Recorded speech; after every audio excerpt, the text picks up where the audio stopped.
Warning: some form of animal abuse is mentioned in this story. You have been warned. Hello everyone, welcome to the Spooky Noodles Podcast, where we will be recounting the story of the Expressionless. The story originated from user Ivysir on the Creepypasta Wiki. It was posted in 2012, but it has since been deleted from that platform.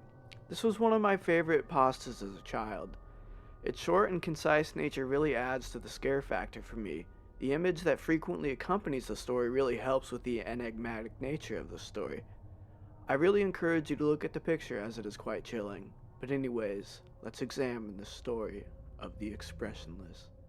In June 1972, a woman appeared in Cedars-Sinai Hospital in nothing but a white, blood-covered gown. Now this, in itself, should not be too surprising, as people often have accidents nearby and come to the nearest hospital for medical attention. But there were two things that caused the people who saw her to vomit and flee in terror. The first being that she wasn't exactly human. She resembled something close to a mannequin, but had the dexterity and fluidity of a normal human being. Her face was as flawless as a mannequin, devoid of eyebrows and smeared in makeup. There was a kitten clamped in her jaws so unnaturally tight that no teeth could be seen. The blood was still squirting out over her gown and onto the floor.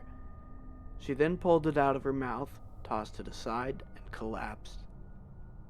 From the moment she stepped through the entrance to when she was taken to a hospital room and cleaned up before being prepped for sedation, she was completely calm, expressionless, and motionless. The doctors thought it best to restrain her until the authorities could arrive, and she did not protest. They were unable to get any kind of response from her, and most staff members felt too uncomfortable to look directly at her for more than a few seconds. But the second the staff tried to sedate her, she fought back with extreme force. Two members of staff had to hold her down as her body rose up on the bed with that same blank expression. She turned her emotionless eyes towards the male doctor and did something unusual. She smiled. As she did, the female doctor screamed and let go out of shock. In the woman's mouth were not human teeth, but long, sharp spikes. Too long for her mouth to close fully without causing any damage. The male doctor stared back at her for a moment before asking, "What in the hell are you?" She cracked her neck down to her shoulder to observe him, still smiling. There was a long pause. The security had been alerted and could be heard coming down the hallway.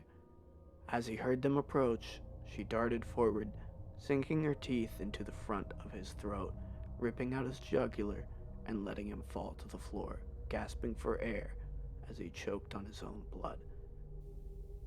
She stood up and leaned over him, her face coming dangerously close to his as the life faded from his eyes. She leaned closer and whispered in his ear, "I am God." The doctor's eyes filled with fear as he watched her calmly walk away to greet the security men. His last ever sight would be watching her feast on them one by one. The female doctor who survived the incident named her the Expressionless. There was never a sighting of her again. Unfortunately, this tale is a little shoddily written. I cleaned up some of the grammatical errors, but everything else is as written. However, I wouldn't call this tale bad. It has a lot of merit and still manages to be incredibly unsettling. The image attached to this pasta originates from the book Assignments by Anthony Armstrong Jones. A couple of years after the original story, a short film was made about it. If you enjoyed that story, please consider sticking around for more. Every Sunday we will have a new episode covering either a creepypasta, folk legend, or SCP. Our sources are linked in the show notes. If you've got any suggestions or tips for our future episodes, please contact us at our email spookynoodlespod@gmail.com or at our Twitter @spookynoodles. Your feedback is greatly appreciated. Make sure to keep your taste for horror alive by watching the next episode of Spooky Noodles on Apple, Spotify, Amazon, or YouTube. Thank you for listening.